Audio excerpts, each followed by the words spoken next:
Hey everyone, welcome to quantum minds. तो आज इस वीडियो में हम करने वाले हैं chapter matter in our surrounding and इसकी जो है मैंने एमसीक्यू की वीडियो चैनल पे अपलोड कर दी है। वहाँ से इसके बाद आप जो है क्वेश्चन प्रैक्टिस कर लेना एंड जिसने ये चैप्टर रीड कर लिया है उसका रिवाइज हो जाएगा इस वीडियो के माध्यम से। तो आज ये पार्ट फर्स्ट है मैटर इन अवर सराउंडिंग का, जिसमें हम टॉपिक्स लेंगे क्लास 9th के। बाकी रिमेनिंग टॉपिक्स होंगे वो आपको नेक्स्ट पार्ट में देखने को मिलेंगे। तो आप इस वीडियो को देख के जो है वो इजीली जिसके क्वेश्चंस में डाउट है वो उनको प्रैक्टिस कर सकते हैं वहाँ से, ठीक है। बाकी मैंने एमसीक्यू में डिटेल वाइज हर टॉपिक क्लियर कर ही दिया है, साथ साथ हर क्वेश्चन के जो एक्सप्लेनेशन है उस टॉपिक के बारे में सारी मैंने उसमें प्रोवाइड कर दी है। तो एमसीक्यू जिसने वो वीडियो नहीं देखी है मैटर इन अवर सराउंडिंग वाली, वहाँ से देख लीजिएगा आप। जो स्टेट्स ऑफ मैटर के क्वेश्चंस है उसमें 11th लेवल के भी क्वेश्चंस इंक्लूडेड है। जो जो इंपॉर्टेंट टॉपिक्स है सारे क्वेश्चंस इंक्लूड करने की कोशिश की गई है। बाकी आप देखेंगे डिफरेंट टॉपिक्स के एमसीक्यू आपको अपकमिंग वीडियोज़ में देखने को मिलेंगे टाइम के अकॉर्डिंग। तो इसको स्टार्ट करते हैं हम इस चैप्टर को, मैटर इन अवर सराउंडिंग को। तो हम शुरू करते हैं अपना matter in our surroundings chapter. इसमें सबसे पहले हम पढ़ेंगे कि मैटर क्या होता है। मैटर देखिए वो सब्सटेंस होते हैं जो ऑक्यूपाई करते हैं स्पेस को एंड जिसके अंदर मास होता है। For example table, chair, books, flower pot and all things which occupy space. जैसे कि ये सब क्या है, इनके अंदर मास भी है and they also occupy space, so they comes under matter. तो मैटर हो गया जिसके अंदर स्पेस हो, जो स्पेस ऑक्यूपाई करे and have some mass. Now come to physical nature of matter. Physical nature of matter क्या होता है कि हम किस तरह से फिजिकल नेचर ऑफ मैटर को डिफाइन कर सकते हैं। तो इसमें कि matter is made up of particles. जो एक मैटर होता है मतलब कोई सब्सटेंस, वो पार्टिकल से मिलके बना हुआ होता है। इसके लिए हम एक एग्जांपल लेते हैं। ये देखिए हमने एग्जांपल लिया है पोटेशियम परमैंगनेट का, मतलब कि KMnO4। अब यहाँ पे KMnO4 हमने मान लीजिए इस बीकर में वाटर ले लिया है and now we are adding some potassium permanganate into this water. इसमें पोटेशियम परमैंगनेट है हमारा स्पून में एंड हमने इस वाटर के अंदर वो मिक्स कर दिया है। अब देखिए हमने जो है वाटर लिया था 100 ml वाटर था हमारा, हमने उसको ऐड किया है तो इसका कलर चेंज हो गया है लिक्विड का पोटेशियम परमैंगनेट के डालने के बाद। अब देखिए यहाँ पे आ गया है, कलर चेंज हो गया है। अब हम क्या करेंगे, इस बार तो हमने स्पून से डाला था पोटेशियम परमैंगनेट। अब हम 100 ml जो नेक्स्ट हमने बीकर लिया है वाटर, उसमें जो ये कलर लिक्विड है वही हमने 10 ml टेस्ट ट्यूब में लिया है एंड उसको ऐड कर दिया है हमने इसमें 100 ml। तो आप देखेंगे कि इसका कलर पहले डार्क था, अब ये थोड़ा कलर लाइट हो गया है।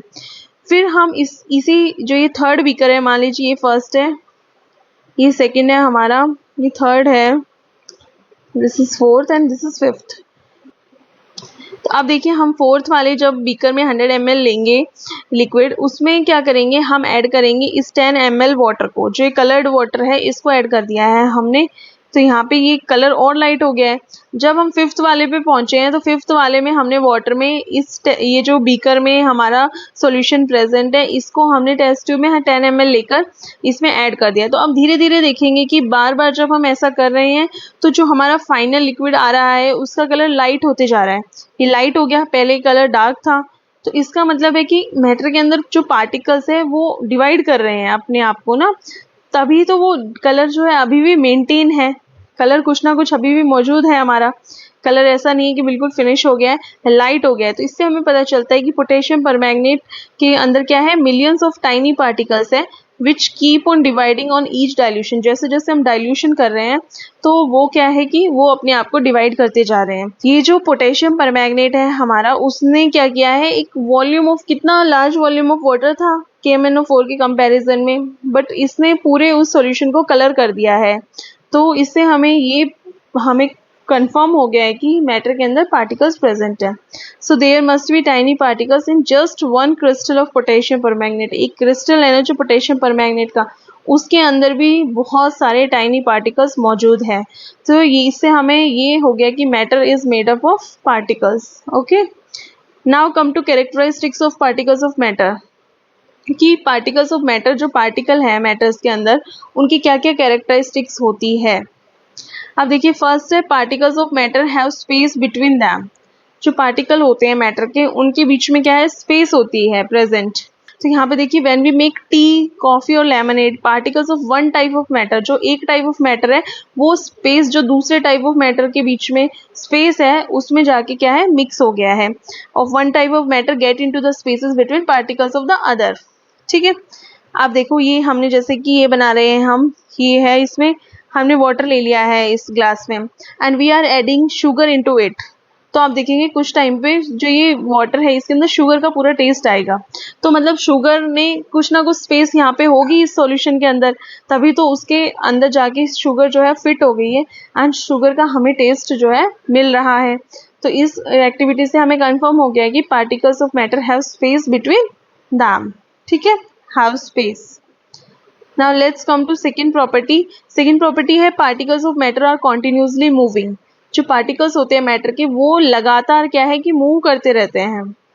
ये हम देखेंगे, देखो ये जो एग्जांपल, ये हमने वाटर लिया है इसमें and we add some ink into it. Ink जब आप डालोगे वाटर के अंदर तो देखोगे पूरा जो सॉल्यूशन का कलर है वो कैसा हो गया है, हमने ब्लू इंक यहाँ पे डाली है तो पूरा सॉल्यूशन ब्लू हो गया है। तो मतलब इंक के जो पार्टिकल्स है वो मूव कर रहे हैं, मूव कर रहे हैं तभी तो वो एक दूसरे के अंदर क्या है मिक्स हो गया है कम्प्लीटली। तो इससे हमें जब कोई भी चीज़ मूव करती है मोशन में कॉन्सेप्ट आ जाता है हमारा काइनेटिक एनर्जी का। ठीक है, particles in motion possess some kinetic energy and we know कि temperature is directly proportional to kinetic energy.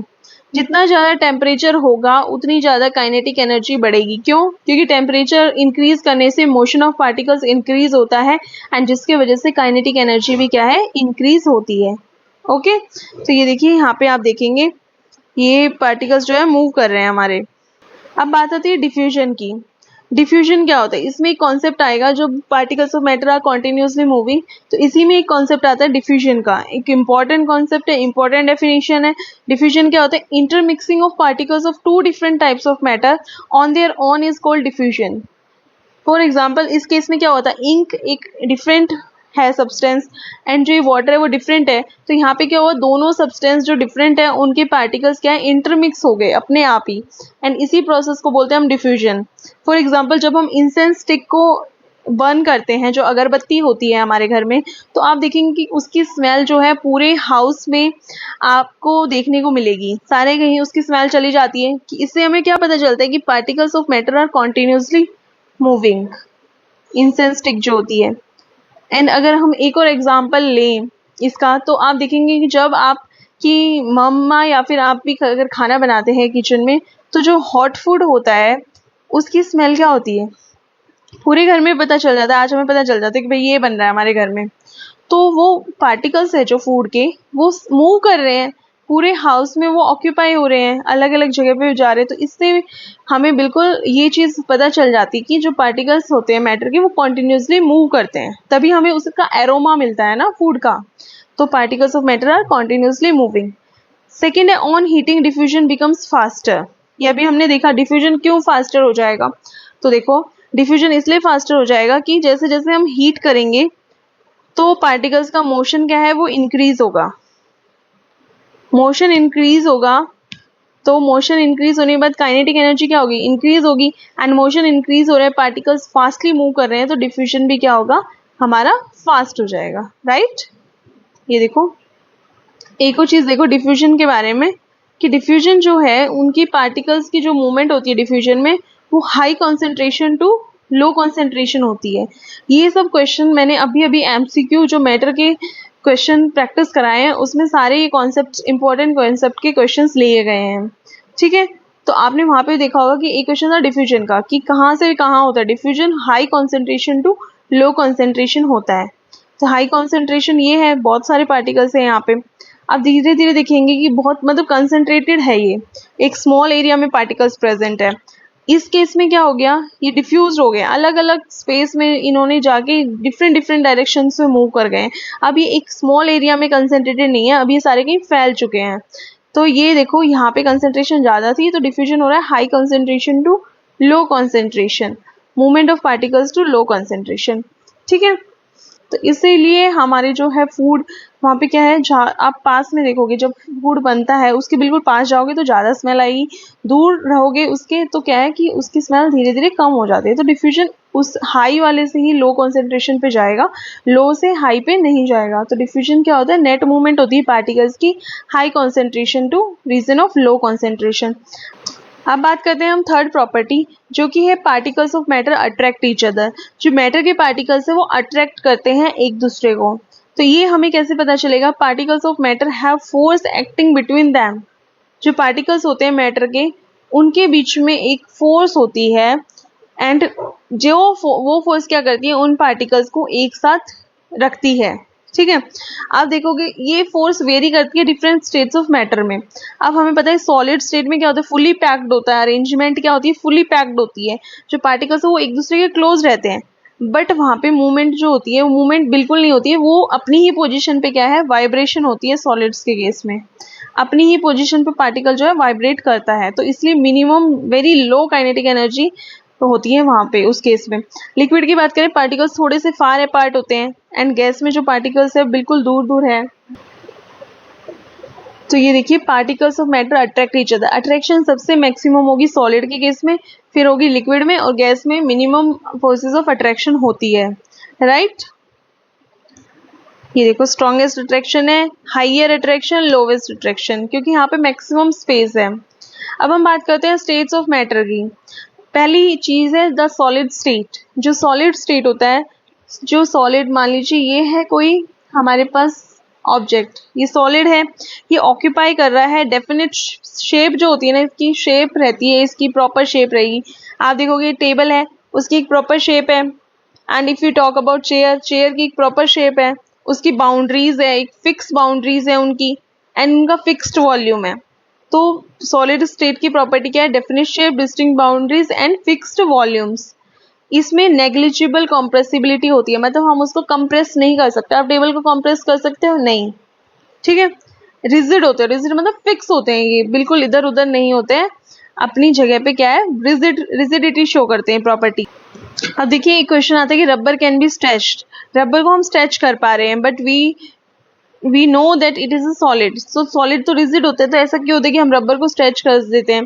तो देखिए रबर को जब हम स्ट्रेच करते हैं तो उससे हम फोर्स अप्लाई कर रहे हैं, जिसकी वजह से उसकी पोजीशन जो है वो चेंज हो रही है, बट जैसे ही हम उस फोर्स को हटाएंगे रबर अपनी पोजीशन में वापस आ जाएगा। तो it is considered as a solid only. Second है sugar can take the shape of jar in which it is capped. अब देखिए जो शुगर है, अगर हम एक सिंगल जो क्रिस्टल की बात करें, शुगर का जो एक सिंगल क्रिस्टल है उसकी शेप क्या है, वो तो फिक्स्ड है ना।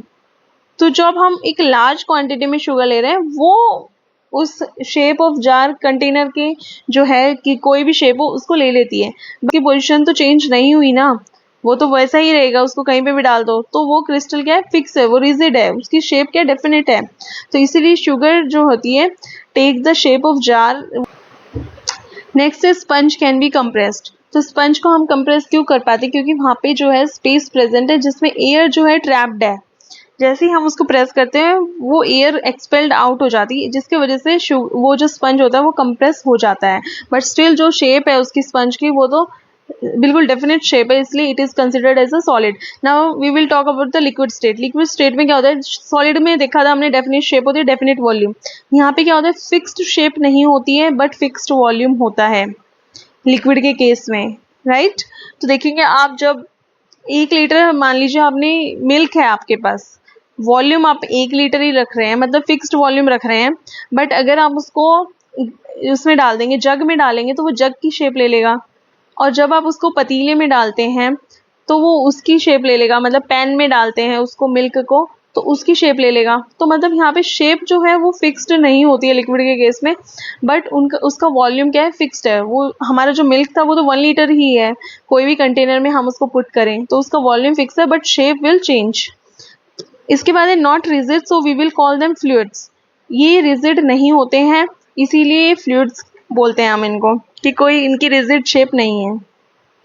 थर्ड है aquatic animals can breathe under water due to the presence of dissolved oxygen in water. अब एक्वेटिक एनिमल्स जो होते हैं हमारे, वो नीचे पानी के नीचे भी क्या करते हैं, सांस ले पाते हैं। क्यों, क्योंकि वहाँ पे क्या है, डिसॉल्व्ड ऑक्सीजन प्रेजेंट होती है। Particles can move freely in liquids. Liquids में पार्टिकल्स क्या है, फ्रीली मूव कर पाते हैं। नेक्स्ट है द गैसियस स्टेट। जो थर्ड इंपॉर्टेंट स्टेट है हमारा which we have to study is the gaseous state. Gases पता है हमें हाईली कंप्रेसिबल होती है। आप देखेंगे एलपीजी सिलेंडर जो होता है आपके घर में, वो कंप्रेसिबल, उसको गैस को कितना कंप्रेस करके उसमें फिल किया जाता है तभी तो उसमें आ पा रही है, तो हाईली कंप्रेसिबल होती है गैस। एलपीजी क्या होता है, लिक्विफाइड पेट्रोलियम गैस। सीएनजी क्या है, कंप्रेस्ड नेचुरल गैस। इस केस में क्या होता है, जो हमारा एक गैस है कि यहाँ पे लार्ज स्पेस प्रेजेंट होती है बिटवीन पार्टिकल्स, पार्टिकल्स के बीच में बहुत ज़्यादा स्पेस प्रेजेंट होती है and particles move with high speed से मूव करते हैं क्योंकि उनमें forces of attraction is very less, so they can move freely. ठीक है। Diffusion in case of gases is very high. क्यों होता है diffusion in case of gases is very high, because उसके पार्टिकल्स बहुत फास्ट मूव करते हैं, because there is more space and lesser force of attraction due to which particles can move very fast. So particles move करेंगे fast तो diffusion का process भी क्या होगा, बहुत ज़्यादा फास्ट होगा। The particles hit each other and the walls of the container. जो पार्टिकल होते हैं वो हिट करते हैं एक दूसरे को, इतनी ज़्यादा फास्ट मूवमेंट होती है एंड प्रेशर एक्सर्ट करते हैं वो जिस भी कंटेनर में फिल किए गए हैं। वॉल्स ऑफ द कंटेनर पे भी क्या है, प्रेशर को वो करते हैं, वो पूरा प्रेशर लगाते हैं।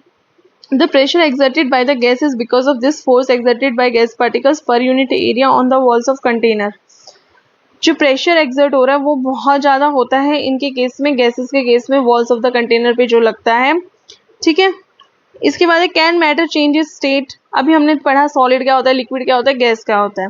अभी हम पढ़ेंगे कि चेंज ऑफ टेम्परेचर, जैसे ही हम टेम्परेचर को चेंज करते हैं तो इफेक्ट क्या होता है उसका स्टेट पे, किसी भी स्टेट पर। तो देखो temperature is directly proportional to kinetic energy. अभी अभी हमने पढ़ा है कि टेम्परेचर जो है वो काइनेटिक एनर्जी के डायरेक्टली प्रोपोर्शनल होता है। All the physical states of matter are interchangeable with the help of physical factors like temperature and pressure. कि जो भी ये फिजिकल स्टेट है मैटर के, उनको हम इंटरचेंज कर सकते हैं एक दूसरे में। जैसे सॉलिड को हम लिक्विड में कन्वर्ट कर सकते हैं, लिक्विड को गैस में कन्वर्ट कर सकते हैं, अगर हम फैक्टर्स में चेंज कर दें, टेम्परेचर और प्रेशर में चेंज करके हम इनको इंटरचेंजेबल है ये स्टेट। अब आती है टर्म एक मेल्टिंग पॉइंट। मेल्टिंग पॉइंट क्या होता है, वो मिनिमम टेम्परेचर जहाँ पे एक सॉलिड जो है मेल्ट करना शुरू कर देता है और लिक्विड की फॉर्म में कन्वर्ट हो जाता है। ये होता है सब एटमॉस्फेरिक प्रेशर पर, वो होता है मेल्टिंग पॉइंट। मेल्टिंग पॉइंट क्या होता है, minimum temperature at which a solid melts to become a liquid. Melting point of ice क्या है, 273.15 केल्विन, 0 डिग्री सेल्सियस। मतलब फ्यूजन क्या प्रोसेस है जिसमें सॉलिड चेंज होता है किसमें, लिक्विड में। अब एक कॉन्सेप्ट आ गया यहाँ पे लेटेंट हीट ऑफ फ्यूजन का। अब लेटेंट हीट ऑफ फ्यूजन क्या होती है, the amount of heat energy that is required to change 1 kg of a solid into liquid at atmospheric pressure at its melting point।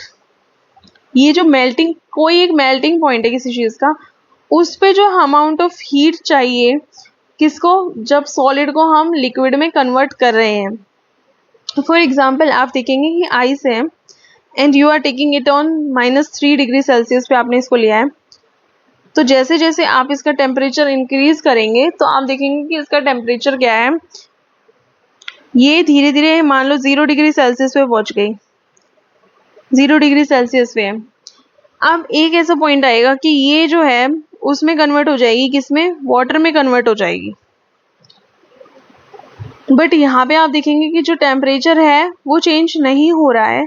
एक ऐसी stage आएगी जब इसका टेम्परेचर किस चीज़ में यूज़ हुआ है, जो हम इसको हीट प्रोवाइड कर रहे हैं, वो इनके बीच में जो फोर्स ऑफ अट्रैक्शन थी उसको ब्रेक करने के लिए, जिससे कि वो लिक्विड फॉर्म में कन्वर्ट हो जाए। तो लेटेंट हीट ऑफ मतलब वो छुपी हुई हीट होती है, वो हमें दिखाई नहीं देती, वहाँ पे टेम्परेचर क्या है, कांस्टेंट रहता है, उसको ही हम बोलते हैं लेटेंट हीट ऑफ फ्यूजन। मतलब वो उसने एब्जॉर्ब कर लिया इसने किस चीज और उसको यूज किया उसने वाटर में कन्वर्ट होने के लिए।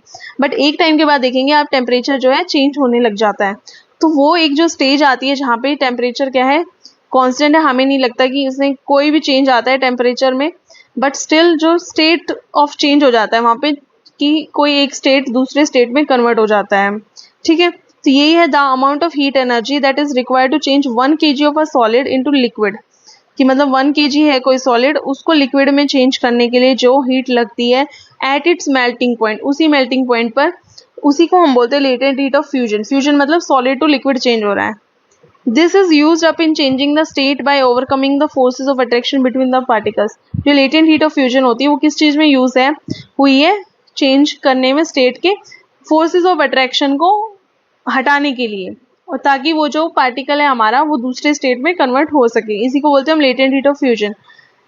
अब आती है एक फिनोमिनन बॉइलिंग। बॉइलिंग क्या है? एक बल्क फिनोमिनन है। बल्क मतलब पूरा, अगर हम किसी चीज का पूरे का देख रहे हैं कि हमारे पास वाटर है तो पूरा उसको फुल, हम एक सिंगल पार्टिकल को कंसीडर नहीं कर सकते। बॉइलिंग एक बल्क फिनोमिनन है, पूरी के पूरी चीज का देखेंगे हम जब बॉइलिंग को कंसीडर करेंगे। Particles from the bulk of the liquid gain enough energy to change into the vapour state. Boiling में क्या होता है कि पार्टिकल जो है वो लिक्विड से कन्वर्ट हो जाते हैं किसमें? वेपर स्टेट में। बॉइलिंग पॉइंट क्या होता है किसी चीज का? The temperature at which a liquid starts boiling at the atmospheric pressure. जहाँ ऐसा एक टेम्परेचर जहाँ पे लिक्विड स्टार्ट करता है बॉइल करना एटमॉस्फेरिक प्रेशर पर। अभी हमने देखा था लेटेंट हीट ऑफ फ्यूजन, अब है latent heat of vaporisation. Fusion में सॉलिड टू लिक्विड चेंज में जो हीट यूज हो रही थी वो, वेपोराइजेशन में लिक्विड टू वेपर जो हीट यूज होगी हमारी उसको हम बोलेंगे लेटेंट हीट ऑफ वेपोराइजेशन। तो इसमें भी हम क्या करेंगे? The amount of heat energy that is required to change 1 litre of water into vapour at atmospheric pressure. तो यहाँ पे चेंज हुआ है वाटर लिक्विड से गैस में, वहां पे था सॉलिड टू लिक्विड में, ठीक है। और जो ये लेटेंट हीट इसलिए वर्ड यूज किया गया है क्योंकि यहाँ पे उसी के जो पॉइंट रहता है, मेल्टिंग पॉइंट या बॉइलिंग पॉइंट, वो रहता है वही सेम रहता है, बट वो जो लेटेंट हीट जो यूज होती है वो फोर्सेस ऑफ अट्रैक्शन को ओवरकम करने के लिए यूज होती है। तो इसीलिए लेटेंट का मतलब होता है छुपा हुआ, जो हमें दिखाई नहीं देती है वो हीट। तो वो हीट यूज होती है फोर्सेस ऑफ अट्रैक्शन को ओवरकम करने के लिए, इसीलिए लेटेंट हीट वर्ड दिया गया है यहाँ पे। तो सॉलिड टू गैस करेंगे, जब सॉलिड लिक्विड में कन्वर्ट नहीं होता, सीधा क्या है, solid directly converted into gas, उसको बोलते हैं हम सब्लिमेशन। सब्लिमेशन में क्या होता है? Solid is directly converted into gas. अगर हम गैस से सॉलिड की बात करें तो उसका होता है डिपोजिशन, उसको क्या बोलते हैं हम? डिपोजिशन। इस प्रोसेस को बोला जाता है deposition. Now let's come to effect of change of pressure, कि जो प्रेशर है उसका क्या इफेक्ट होगा मैटर पर। इसमें देखिए पहले है लिक्विफिकेशन ऑफ गैसेस। ये क्वेश्चन भी मैंने एमसीक्यू में कराया है कि लिक्विफिकेशन ऑफ गैसेस कौन सी कंडीशन चाहिए कि जब हम गैसेस को लिक्विफाई कर सकते हैं। तो इसके लिए आपको high pressure and low temperature रखना होगा।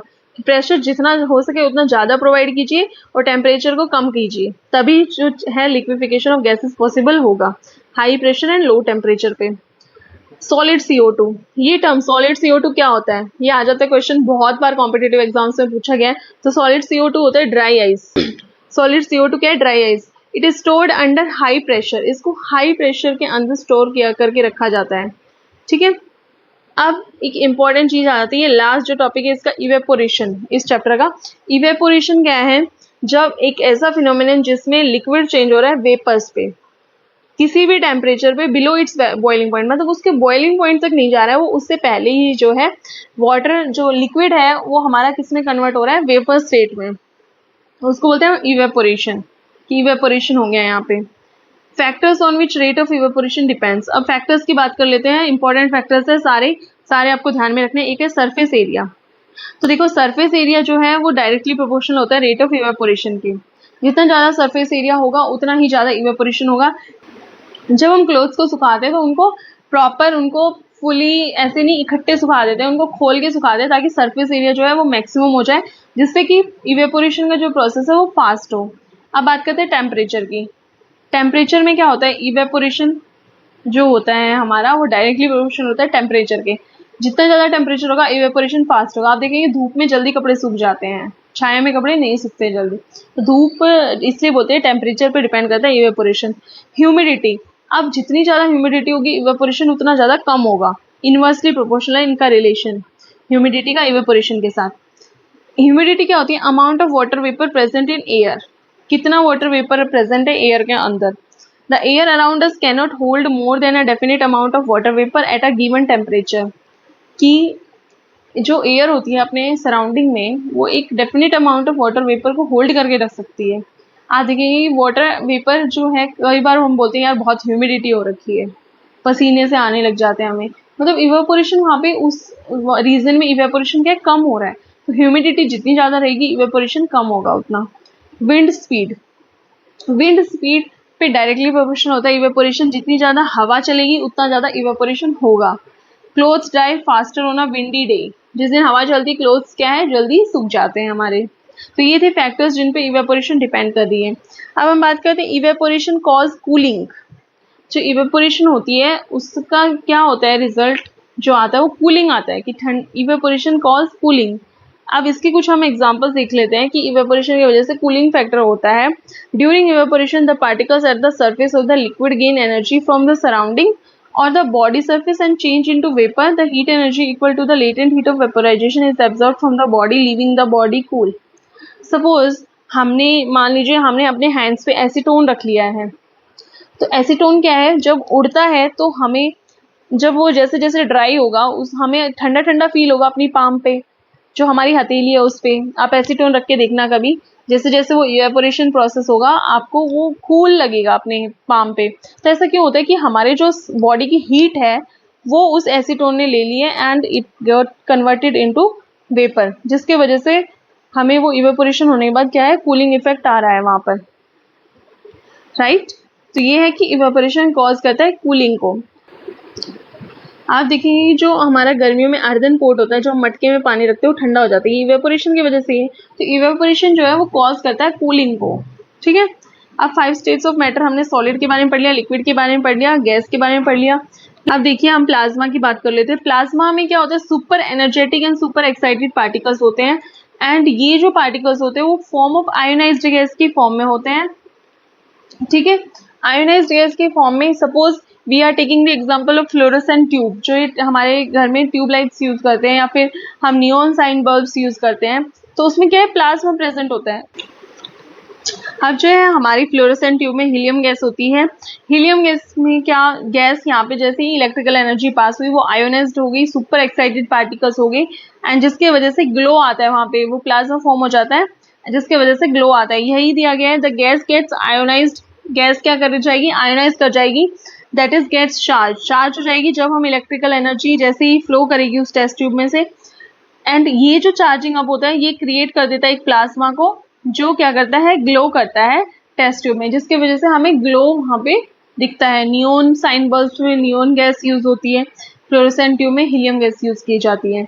The plasma glows with a special colour depends on the nature of gas, कि कौन से नेचर ऑफ गैस मतलब गैस कौन सी है उस पर डिपेंड करेगा, जो प्लाज्मा ग्लो करेगा उसका कलर कैसा आएगा, ठीक है। The sun and the stars glow because of the presence of plasma in them, ये भी क्यों ग्लो करते हैं प्लाज्मा की वजह से। The plasma is created in stars because of very high temperature, वहाँ पे बहुत हाई टेम्परेचर होता है जिसकी वजह से जो गैसेस प्रेजेंट होती है वो आयनाइज हो जाती है, जिसकी वजह से जो हमारे स्टार्स है वो भी हमें चमकते हुए नजर आते हैं। लास्ट स्टेट है बोस-आइंस्टीन कंडेंसेट, इसके मैंने बहुत सारे क्वेश्चंस उसमें एमसीक्यू में प्रैक्टिस कराए हैं, एटलीस्ट 2 to 3 क्वेश्चंस तो आपको देखने को मिलेंगे वहाँ पे। तो बोस-आइंस्टीन कंडेंसेट के ऊपर क्वेश्चन आ सकते हैं। तो बोस-आइंस्टीन कंडेंसेट क्या होता है, it is a state of matter created when particles called bosons are cooled to near absolute zero, कि जब हम पार्टिकल्स है कोई गैस के बोसोन्स जो है उनको हम कूल कर रहे हैं कितने टेम्परेचर तक, एब्सोल्यूट जीरो तक। बिकॉज एब्सोल्यूट जीरो पे हम उसको फिर एक सिंगल एंटिटी की तरह देखते हैं, सिंगल जो क्वांटम एंटिटी होती है उसकी तरह वो हम उस ऑब्जर्व करते हैं। और वो जो स्टेट आता है जब हम गैसेस के पार्टिकल्स को कूल करें एट एब्सोल्यूट जीरो तक, तो वो जो स्टेट हमारा आएगा वो ही स्टेट हमारा बोस-आइंस्टीन कंडेंसेट होता है। बोस-आइंस्टीन कंडेंसेट जब आप बोसोन्स को क्या करते हैं सुपर कूल्ड कर देते हैं to near absolute zero temperature. तो ये था लास्ट स्टेट। तो ये है इस चैप्टर की सारी डिटेल्स। तो ये था हमारा chapter matter in our surrounding. I hope कि आपको समझ में आ गया होगा। इसमें जो टॉपिक है डिफ्यूजन वाला है एंड बोस-आइंस्टीन कंडेंसेट है, ये सब आप अच्छे से पढ़ लीजिएगा। इसमें क्वेश्चंस जो है आ सकते हैं आपके, एंड मैंने एमसीक्यू में आपको डिटेल्ड वाइज हर टॉपिक करा दिया है, तो जिसने वो वीडियो नहीं देखी है वो देखना, काफ़ी हेल्पफुल साबित होगी आपके लिए। जो भी वीडियो आती है वो सारी मतलब आपके सिलेबस से ही रिलेटेड है एंड कोशिश की गई है कि जो न्यू सिलेबस है उसके अकॉर्डिंग क्वेश्चंस जो है उसमें पुट किए जाए। एंड बहुत सारे बच्चे ये पूछ रहे थे कि आप ये जो क्वेश्चंस है कौन सी एक बुक है, तो देखिए कोई एक स्पेसिफिक बुक नहीं है। एंड अगर मैंने आपको एक बुक बताई है वो अरिहंत पब्लिकेशन की बताई है, वहाँ से आप जो है चैप्टर्स वाइज उनके क्वेश्चन प्रैक्टिस कर सकते हैं। एंड ये जो क्वेश्चंस है वो different sources and different book से उठाए गए, कोई एक पर्टिकुलर बुक नहीं है। तो यहाँ पे डिफरेंट सोर्सेज है ताकि आपकी हेल्प हो पाए। एंड आपको एक ही जो प्लेटफॉर्म है वहाँ पे एक ही वीडियो में आपको जो है मैक्सिमम क्वेश्चंस प्रोवाइड किए जा सके जहाँ से आपकी हेल्प हो पाए एंड आपको टॉपिक जो है उसके साथ साथ क्लियर हो जाए। ठीक है, मैं कोशिश करती हूँ मैं फुल एक्सप्लेनेशन ही दूँ, अगर वो कोई क्वेश्चन आया तो उसके रिगार्डिंग जो भी एक्सप्लेनेशन बनती है उसमें मैं आपको सारा कुछ एक्सप्लेन करूँ तो हर क्वेश्चन में, ताकि आप ये नहीं हो कि सिर्फ क्वेश्चन है, आपके उसमें डाउट्स भी क्लियर हो जाए एंड टॉपिक भी साथ के साथ क्लियर हो जाए। ठीक है, एंड नोट्स आप खुद बनाइए, जितना आप खुद बनाएंगे उतना ही जो है आपको चीज़ें क्लियर होगी एंड खुद के नोट से ही आपको ज़्यादा समझ में आने वाला है, तो इतनी मेहनत आपको करनी पड़ेगी। तो ठीक है, ये था चैप्टर हमारा मैटर इन अवर सराउंडिंग। इसी तरह के न्यू टॉपिक्स के लिए हम मिलते हैं नेक्स्ट वीडियो में। See you in the next video. Thank you.